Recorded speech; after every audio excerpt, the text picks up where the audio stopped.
o próprio chope. Então você tem observe no quadro, um gás e o dispersante é um líquido. Gás carbônico disperso no líquido, que é o chope. Você tem uma espuma líquida. Eu tenho certeza que você já reparou que é uma espuma líquida, tanto que você a bebe. Você não bebe o carvão, que é uma espuma sólida. Ok? Vamos a um último exemplo. Os grãos microscópicos de pólen no ar. Isso é uma cena mais europeia, onde as estações são mais marcadas. Mas na primavera, as plantas soltam o seu pólen ao vento para espalhar e fazer com que aquele pólen permita a fecundação de outras plantas. Então você vai ter grãozinhos minúsculos, microscópicos realmente, de pólen espalhados no ar. Vamos ao quadro ver que tipo de colóide é este.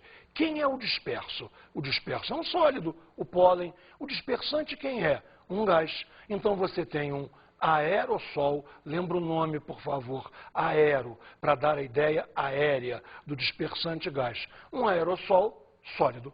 Bom, agora eu tenho a certeza absoluta que esses exemplos deixaram toda a matéria bem mais real para você. Podemos passar em frente mais tranquilos. Nós começamos agora a estudar os processos de preparação de colóides. Basicamente, há dois tipos de processo. O primeiro deles é a dispersão. Na dispersão, você vai partir de partículas maiores para coloidais. Deixa eu ver se você entendeu. Eu tenho a partícula grande, eu tenho a partícula volumosa, e ela tem que ser, de alguma maneira, fracionada até atingir o tamanho coloidal. Isso aí pode ser feito de várias maneiras. Vamos a uma primeira forma. Repare, um processo de dispersão a partir de precipitados. Então, veja, você tem o sulfeto arsenioso precipitado. Ou seja, se ele está precipitado, está em partículas grandes. Se você passa uma corrente de gás sulfídrico através dele, uma corrente gasosa, você passa a ter o AS2S3 coloidal. As partículas que estavam grandes se dispersaram e agora atingiram tamanho coloidal. Também pode ser feita uma dispersão mecânica. Essa é mais interessante, ela é mais dramática, vamos dizer assim. Você vai ter dois discos que rodam em sentidos contrários. E as partículas grandes são jogadas entre esses dois discos e vão sendo moídas, vão ficando cada vez menores, até atingirem o tamanho coloidal. Esse sistema de dois discos com sentido de rotação contrária é chamado de moinho coloidal. Bem, e agora? E o outro processo? O outro processo é o processo de condensação, onde você vai partir de partículas menores para partículas coloidais. As partículas pequenas vão se agregar, vão se juntar, vão se condensar até atingir o tamanho coloidal. Uma primeira forma de processo de condensação é a mudança de solvente. Esse é super interessante. Repare, você tem uma solução alcoólica de enxofre. Você tem o enxofre dissolvido no álcool. O enxofre se dissolve bastante bem em álcool, mas não se dissolve bem em água. Então, repare, se você acrescenta água, o enxofre agora em contato com a água deixou de ser uma solução, deixou de ser homogêneo. Ele agora é um sol, um tipo de coloide. Você tem aqui um sol de enxofre. As partículas aqui eram muito pequenas, se condensaram até atingir o tamanho coloidal.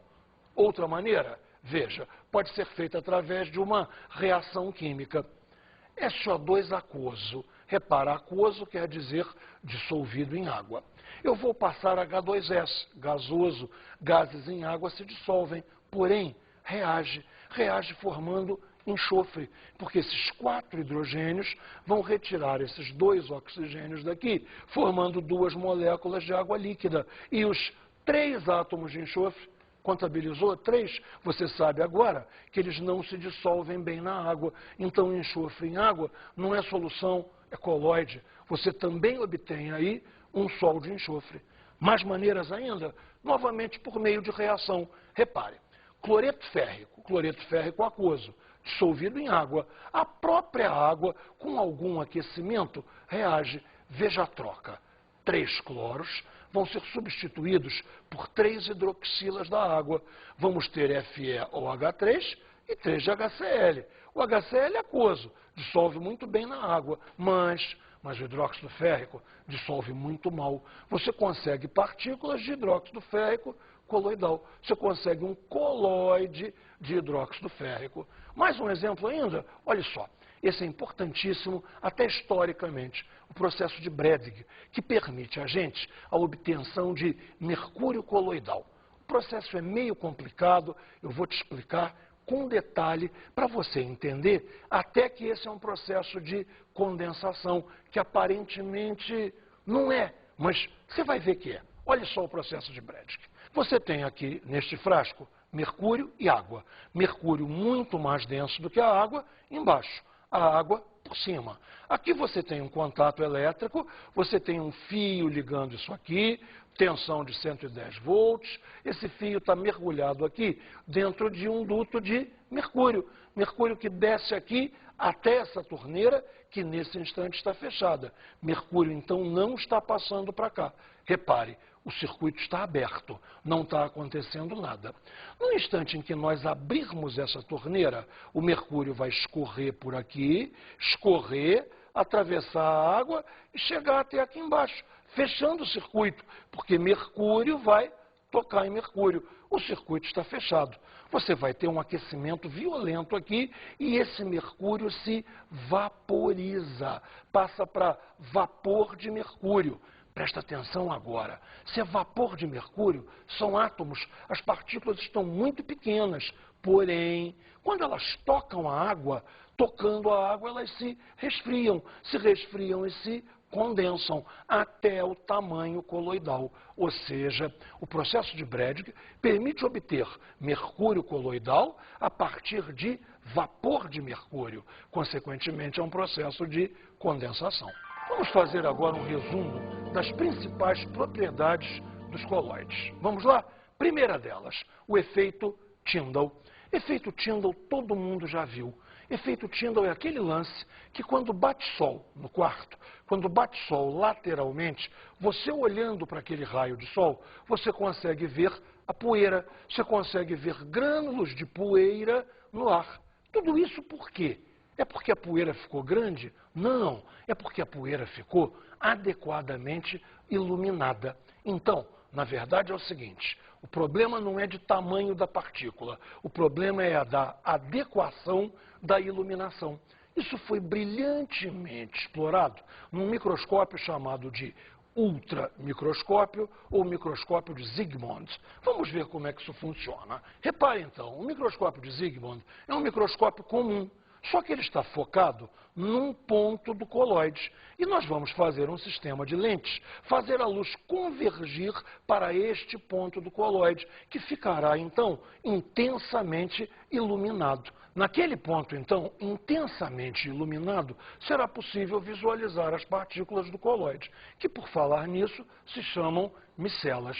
Ou seja, o efeito Tyndall teve uma aplicação prática da melhor qualidade. Vamos ver outra das propriedades. Movimento browniano. Tem esse nome em homenagem a um biólogo, um botânico chamado Brown, que conseguiu ver o movimento aleatório de grãos de pólen na água. Há este movimento livre, muito aleatório, das partículas batendo em zigue-zague, tem até hoje o seu nome, movimento browniano, em homenagem a Robert Brown. Outro fato importante é a sedimentação dos colóides. Você lembra? Ela pode ser obtida através das ultracentrífugas, centrífugas de rotação muito rápida. É a única maneira que você tem para um colóide sedimentar.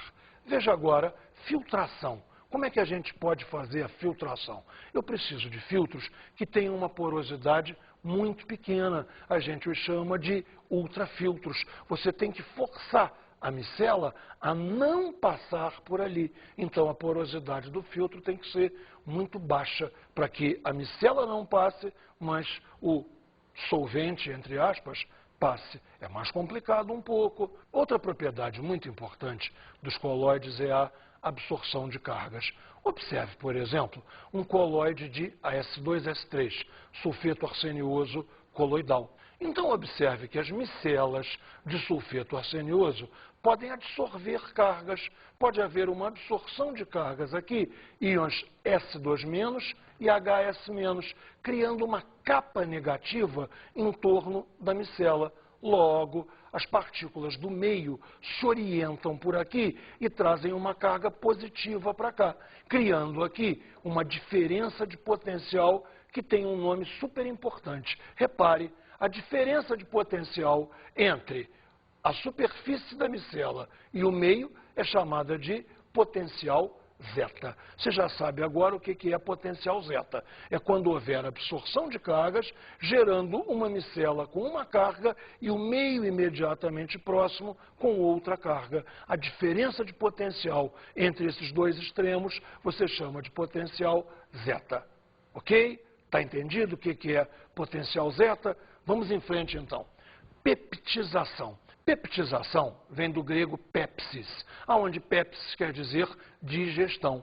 Quando você digere, o alimento é macerado, triturado, transformando-se finalmente numa solução. Então a gente chama de peptização a transformação de um colóide gel em sol. O colóide é digerido, transforma-se numa solução.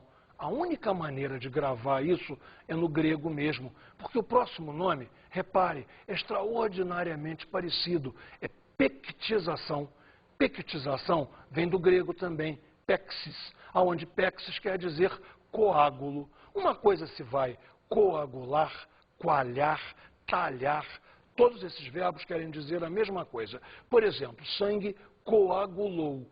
Ele estava fluido e se tornou mais sólido. Ele estava como uma solução e ficou uma coisa mais gelatinosa. Então eu chamo de pectização a passagem de sol para gel.